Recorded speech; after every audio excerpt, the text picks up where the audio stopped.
Welcome back everybody to our course on memory device technology for AI/ML computing.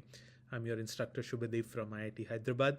Today we have reached the final lecture of our course, and here we will focus on analog in memory computing. Before we begin, let's do a brief recap of what we discussed in the previous class. Remember, in the last class we started with the core motivation behind in-memory computing, that is to reduce the data movement between logic and memory, which essentially dominates both energy consumption and latency in data-driven workloads. And this becomes even more stark when you run these data-driven workloads under the traditional von Neumann architectures. We saw that for most modern AI applications, the cost of moving data back and forth is often much higher than the cost of computation itself. We also discussed previously how true neuromorphic computing, while having a lot of promise for energy efficient computing, requires significant redesign at the level of devices, circuits, and architectures. The promise of in-memory computing is that we will try to achieve the same energy efficiency by performing logic and arithmetic operations within the memory fabric itself, while making very small changes or minimal changes to existing memory architectures and technologies. Before we moved to true in-memory computing, we examined a more immediate deployable solution. Remember, it was near memory computing or process in memory architectures. Through several examples such as the HBM PIM from Samsung and Tensor DIMMs, we saw how bringing compute units physically close to memory can already provide substantial gains by reducing this data shuttling back and forth. Then we introduce the two main paradigms, as you can see on the slide, of digital and analog in memory computing. The key distinction here was that while digital IMC uses conventional SRAM and DRAM, which implements Boolean logic, offering very high precision and robustness, analog in-memory computing relies on multiple non-volatile resistance states to achieve much higher density and energy efficiency, but it has its own set of challenges that we will be discussing today. Using concrete examples, we saw in the case of digital in-memory computing how activation of simultaneous word lines both in DRAM and SRAM enables all these Boolean logic operations directly inside the memory. We also looked at a specialized case, remember, of doing partially analog vector matrix multiplication with digitally stored weights using the SRAM based structures. And this is what will slowly enable your mixed signal MAC operations. With this foundation in place, let us now begin as we conclude the course by turning our attention to specifically analog in memory computing. What are its architectures, what are its advantages, and what are its key challenges and opportunities going forward that need to be addressed to make it practical for future AI systems. So let us understand first the fundamental building block of analog in-memory computing, which you see right over here.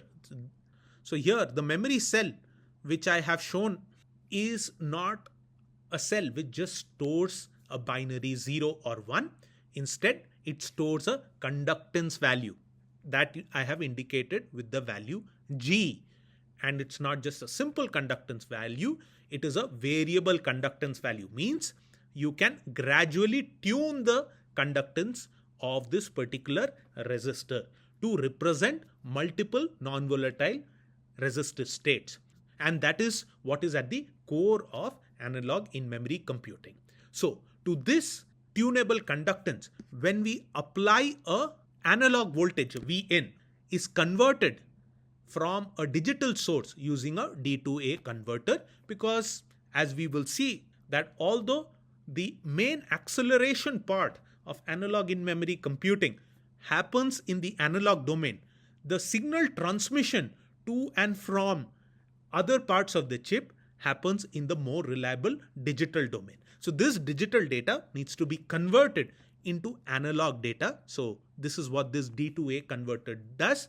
And this is passed through this variable conductance. So the key idea is very, very simple.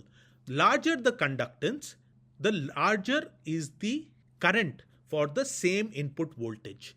So in a single device, what we are essentially doing is nothing but Ohm's law. The output current of this contraption, when you apply an analog voltage to an analog conductance state, the output current that you get is the multiplication between V in, which is the voltage, and the conductance G. If you have been following this course very well, you can easily guess what could be an ideal system to implement these variable conductances. We have discussed in ad nauseum detail that these variable conductance states could be your multi-bit electronic non-volatile memories, and the way to tune the conductance of these conductance states is through these potentiation and depression measurements.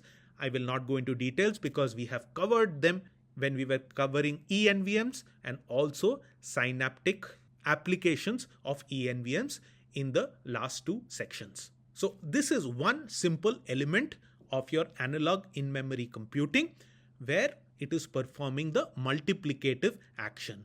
Next, let's move to having two such elements in series. So let us see what is happening over here.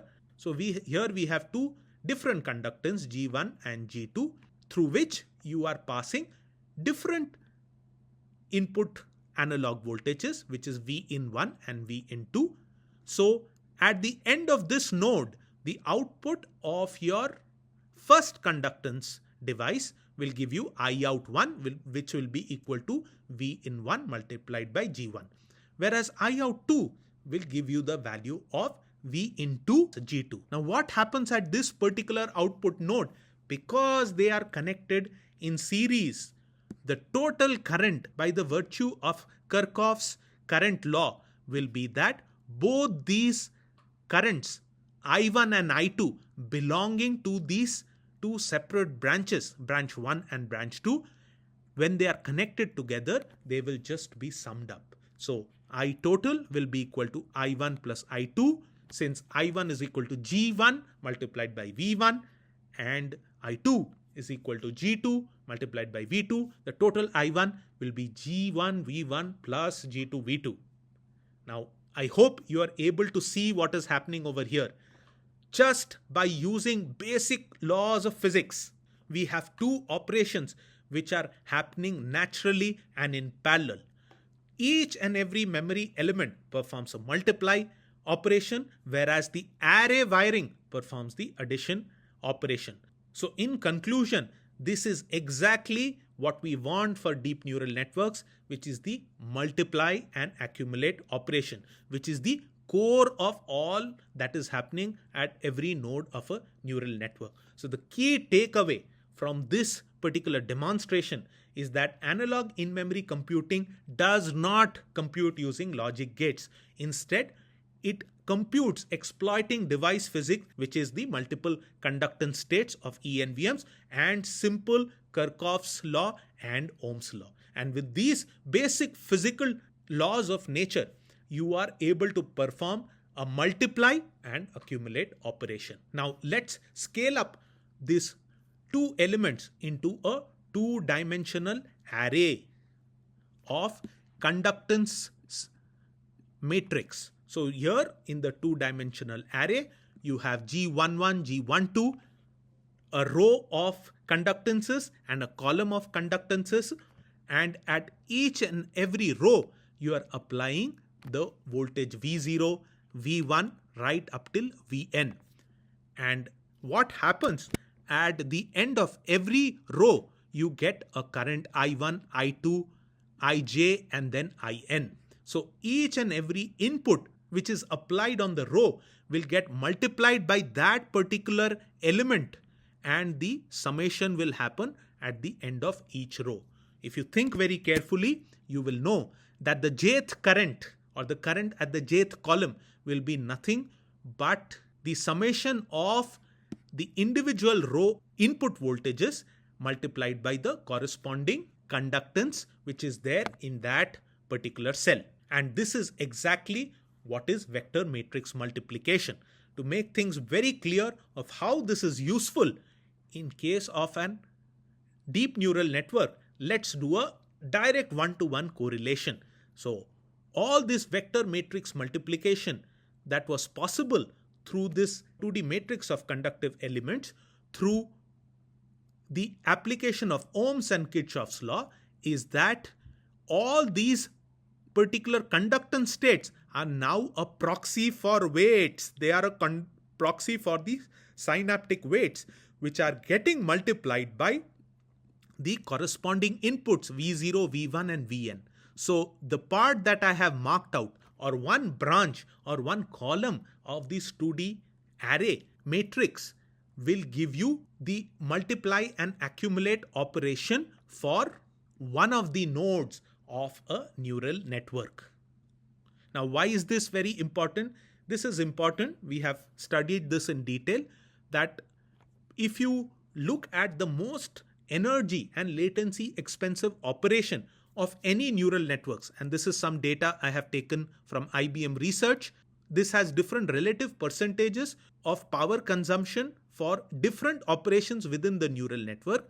You will see that the most expensive operation is always the VMM or the MAC operation. So now let's pause and compare this way of doing vector matrix multiplication with the digital computing. In a conventional digital processor, computing of VMM of size n cross n requires n squared multiply and accumulate operations, which are executed sequentially, or sometimes they can also be done partially in a parallel fashion with several and repeated memory access.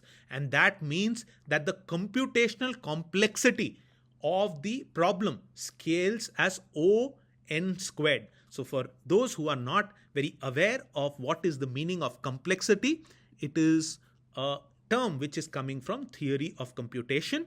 What you essentially look at is, as my inputs scale from 0, 1 to n, how many steps do I need to perform that algorithm or that operation?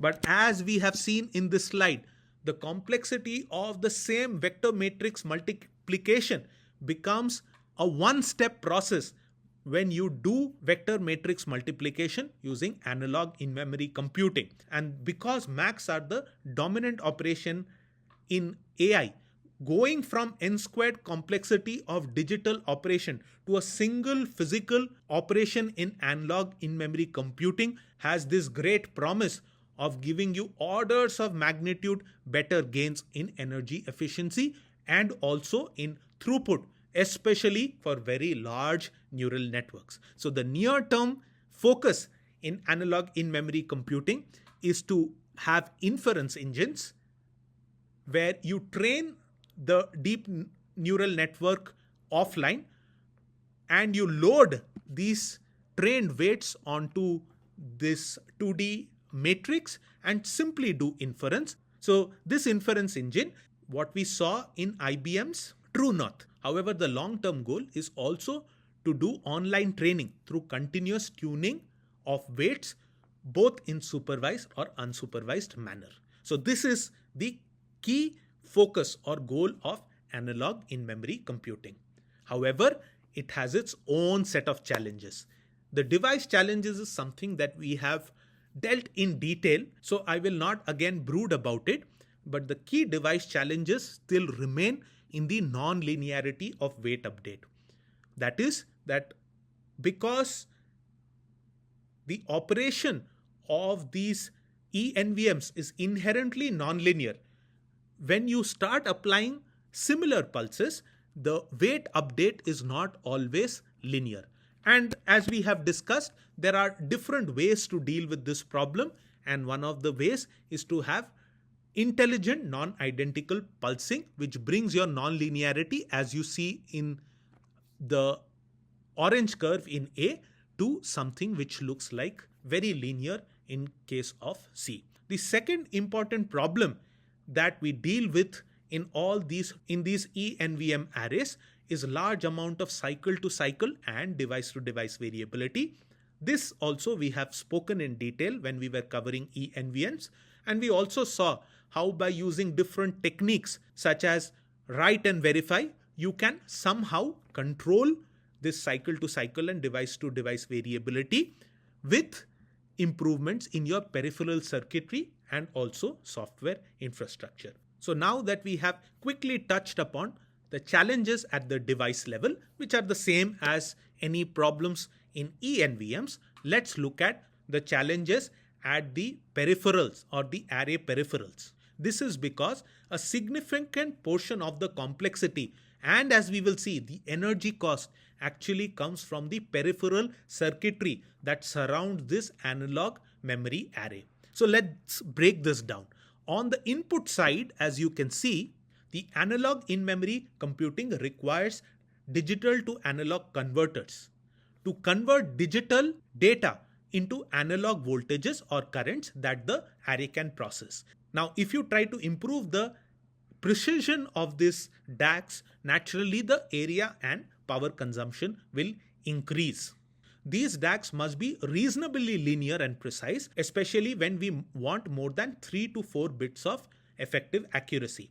Unfortunately, DACs can consume a lot of energy per conversion, often dominating the total power, especially when your array sizes are very, very small. At the other end is your analog to digital converters. This is absolutely essential because after the current accumulation which happens at each and every column, this analog current requires an analog to digital converter, and this also is typically the major bottleneck in analog in-memory computing.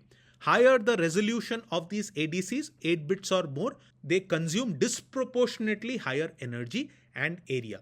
Even a 6-bit ADC can consume orders of magnitude more energy than the analog computation itself. And this becomes a very big issue and very big challenge as the array sizes starts increasing or you need higher and higher precision. And it has been now shown that the fraction of power that is consumed in analog vector matrix multiplication, only a small fraction, only 10 to 20% actually is from this actual vector matrix multiplication. Rest, most of the power, 80 to 90%, is consumed by the analog peripheral circuitry itself. So there is a lot of work which is happening in trying to see how we can mitigate these effects. Next, we move on to the chip level implementation of analog in-memory computing. So far, we have looked at a single analog in-memory computing tile and see how it very nicely performs a vector matrix multiplication just in one step. But still a main question remains, that is, how do we use this basic building block to accelerate an entire deep neural network? Remember, a deep neural network may require several dozens or even hundreds of such vector matrix multiplication operations, all done layer by layer. And this is where system level or chip level architecture becomes absolutely crucial. And this is the way to go forward. What we essentially need is a way to make several of these analog in-memory computing tiles or arrays, each performing one vector matrix multiplication, and connect them into a flexible and programmable which can execute a complete model. And the solution to do that is by using mixed signal network on chip architecture. We are familiar with network on chip architecture as we were looking even at NOC based architectures which were used in IBM Lohi North, where individual accelerating elements like the synaptic cores were put together in an array and communication was facilitated through your network on chip. So what is the key advantages of this tile to tile communication? Here the data which is in digital form is exchanged via this network on chip, and this allows you to have a scalability to larger models by doing a layer by layer execution of deep neural networks. And this pipelined form of computation really helps in achieving scalability to large models. However, the key concept here to understand here is that the bandwidth requirements of NOC is very, very low. Why is this the case? Because most of the heavy computation is happening within these analog tiles itself, and only sparse data movements is happening within these tiles. Therefore, you do not suffer from the usual von Neumann bottleneck. Finally, an important point to note is that all of this mixed signal hardware requires programmability and coordination, which is generally handled by a lightweight global controller. This can be a simple RISC processor, and this controller orchestrates the entire DNN execution. It schedules the in-memory computations, it configures the ADC precision and also the sensing modes. And it does it dynamically so that a good balance can be reached between the accuracy of computation and also the power consumption. And this kind of architecture gives you a very versatile and programmable hardware platform where you can do both training and inference. So with this understanding, let us go and see some of the implementations of both digital and analog in-memory computing in actual hardware. So this work, which was published in ISSCC in 2020 by TSMC, is a great example of digital in-memory computing, implementing a highly optimized 80 SRAM based compute in memory macro using a standard 7 nanometer FinFET technology. The choice of 80 SRAM cells over the conventional 60 SRAM cell. Remember why 80 was preferred? Because of larger noise margins. And these noise margins are very important to allow for the multiple word line activation so that there is no read disturb which flips the bits in the cell.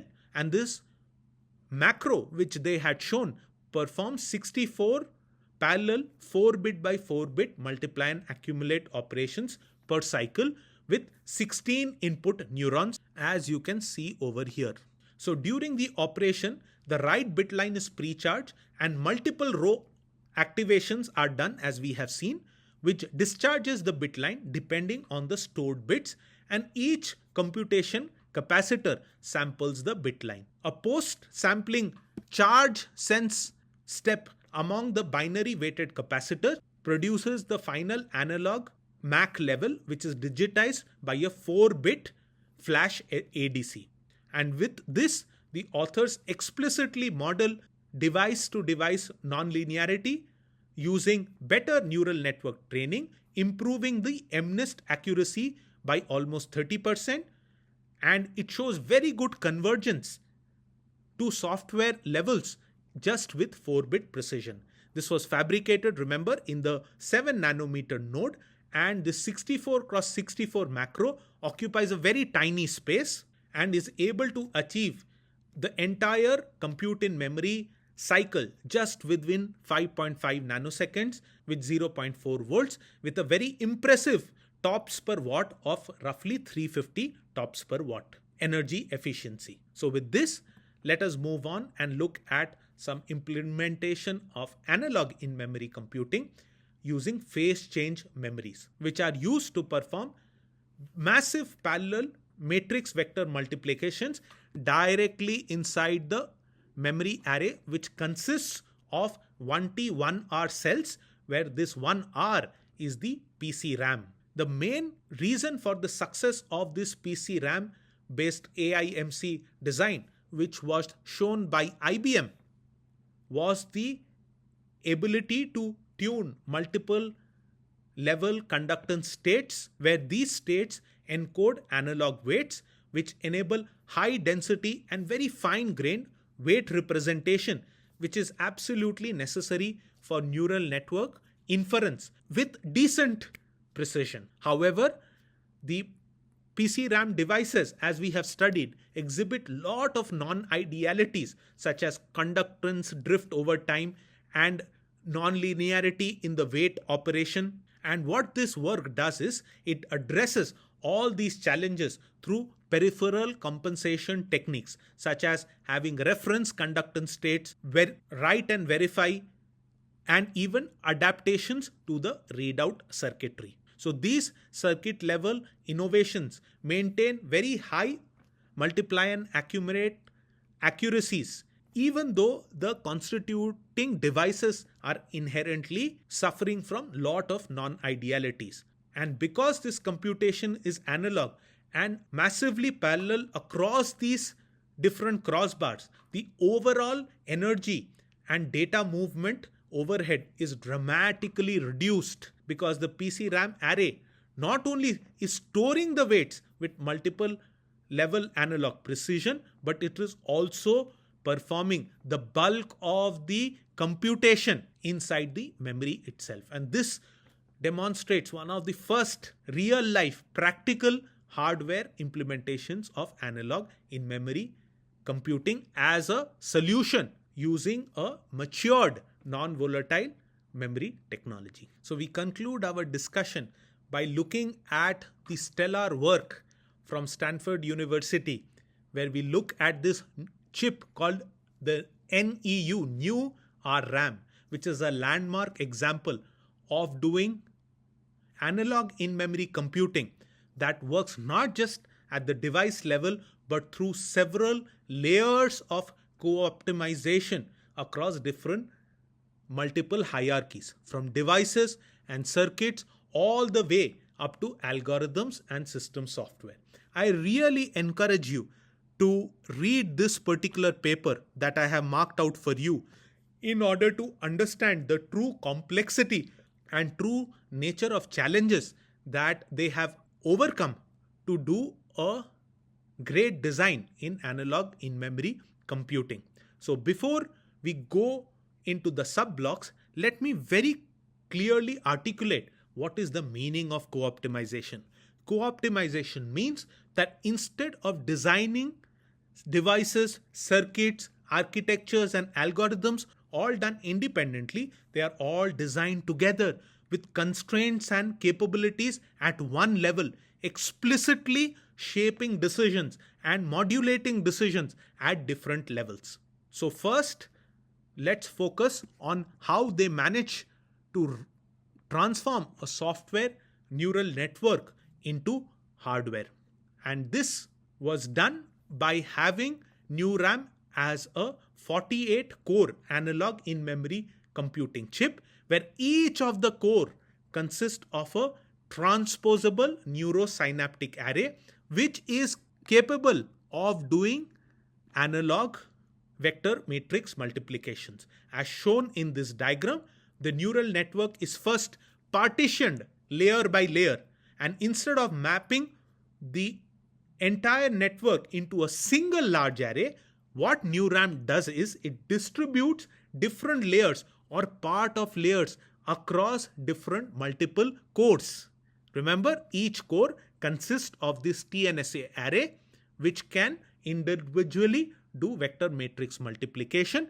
And the key advantage of doing this is that the corresponding synaptic weights, which are locally doing the analog vector matrix calculations, can all work in parallel. And these results are then routed digitally between the cores to form the next layer's inputs. And this core level parallelism is what allows NeuRAM to scale to larger networks while keeping data movement very, very limited. The next level of abstraction we will look at is the transposable neurosynaptic array, which is doing the vector matrix multiplication itself. So as you can see, here we have your transposable neurosynaptic array, each consisting of 256 cross 256 CMOS neurons and consequently RAM cells, which are at the cross point of each and every neuron. Now let's understand what is transposable in this neurosynaptic array. It means that this array can be dynamically reconfigured to operate either in the row-wise or column-wise mode. This transposability is absolutely crucial because it allows the same hardware to operate under the forward inference and backward weight update which is necessary in training. In other words, this architectural flexibility of this TNSA core allows algorithmic flexibility to have inference and training within the same chip. And this is why this was a very big breakthrough. Next, we look at the optimizations at the circuit level and the system level. As we can see in the diagram, the authors have done a series of co-optimization both at circuit and system level. The new RRAM uses carefully designed peripheral circuitry such as current mode and voltage mode sensing with adaptive reference levels and controlled programming pulses. All of this is done to do what? To mitigate the non-idealities like non-linearity and cycle-to-cycle variability that comes as a part of your RRAM devices. Some of these challenges are essentially handled through program and verify schemes, while others are absorbed into system-level scheduling and data flow. And all of these innovations improve the accuracy, but there is a cost of increased peripheral complexity. And this highlights that there is an important trade-off in analog in-memory computing. The final thing that we will look at is that because of this really flexible design, the new RRAM chip is able to perform end-to-end validation on real-life workloads. And this they are able to achieve with competitive accuracy across several different tasks, as you can see here, whether it is MNIST classification, ResNet task, or even LSTM tasks. The key takeaway here is that good perform is not achieved only by perfect algorithms or perfect devices or by perfect circuits, but through the coordinated design or co-optimization across software, architecture, circuits, and devices. And this is the closing takeaway from our course. Although we were primarily focused on memory device technology and its applications in AI/ML computing, it is important to know that modern computing relies on several things from algorithms, device design, circuits, and systems all coming together to give you the optimal performance. And this is the beauty of this very interdisciplinary field. With this, let us conclude the technical portion of our course, and in a small lecture which will follow, we will look at a brief recap of whatever we studied along with future challenges in this great bid to enable scalable and energy efficient hardware for AI. Thank you very much for your attention and taking this amazing journey with all of us.